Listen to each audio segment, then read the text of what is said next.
Hi, ಎಲ್ಲರಿಗೂ ನಮಸ್ಕಾರ. Welcome back to Asha Meghalmane YouTube channel.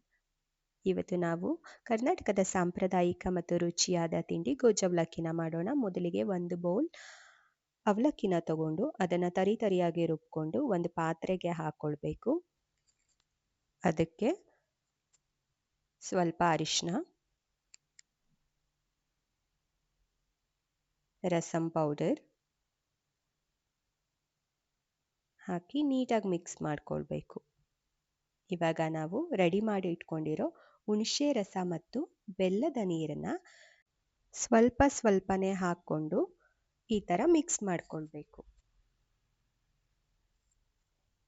ಇವಾಗ ನಾವು ರೆಡ್ ಚಿಲ್ಲಿ ಪೌಡರ್, ರುಚಿಗೆ ತಕ್ಕಷ್ಟು ಉಪ್ಪು ಇದನ್ನು ಕೂಡ ಹಾಕಿ ಮಿಕ್ಸ್ ಮಾಡ್ಕೊಳ್ಳೋಣ. ನೋಡ್ತಾ ಇದ್ದೀರಾ ಅಲ್ಲ, ಗಟ್ಟಿ ಆಯಿತು. ಇವಾಗ ಮತ್ತೆ ಸರಿಯಾದ ಹದ ಬರೋವರೆಗೂ ಸ್ವಲ್ಪನೇ ಮಿಕ್ಸ್ ಮಾಡ್ಕೊಳ್ಬೇಕು.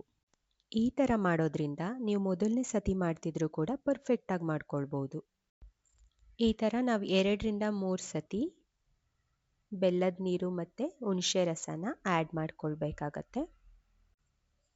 ಬೆಲ್ಲದ ನೀರು ಹುಣಸೆ ರಸ ರೆಡಿ ಇದ್ದರೆ 5-10 ನಿಮಿಷದೊಳಗಡೆ ನಾವು ಈ ತಿಂಡಿನ ಮಾಡ್ಕೊಳ್ಬೋದು.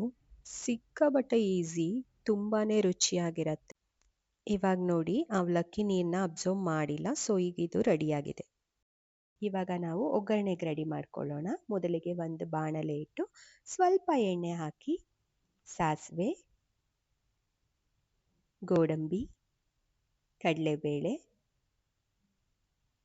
ಕಡಲೆಬೀಜ, 1-2 ಒಣಮೆಣಸಿನ್ಕಾಯಿ, ಕರಿಬೇವು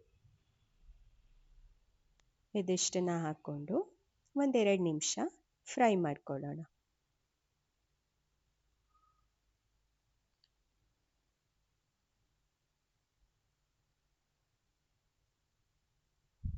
ಅದಕ್ಕೆ ಸ್ವಲ್ಪ ಖಾರದ ಪುಡಿ ಕೂಡ ಹಾಕ್ಕೊಳ್ತಾ ಇದ್ದೀನಿ. ಈ ಒಗ್ಗರಣೆಯ ಸುವಾಸನೆ ಗೊಜ್ಜು ಅವಲಕ್ಕಿ ರುಚಿನ ಮತ್ತಷ್ಟು ಹೆಚ್ಚು ಮಾಡುತ್ತೆ.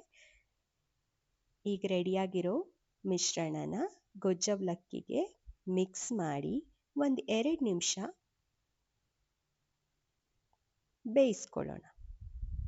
ನೋಡ್ತಾ ಇದ್ದೀರಾ ಅಲ್ಲ, ಸಖತ್ತಾಗಿರೋ ಗೊಜ್ಜು ಅವಲಕ್ಕಿ ರೆಡಿ.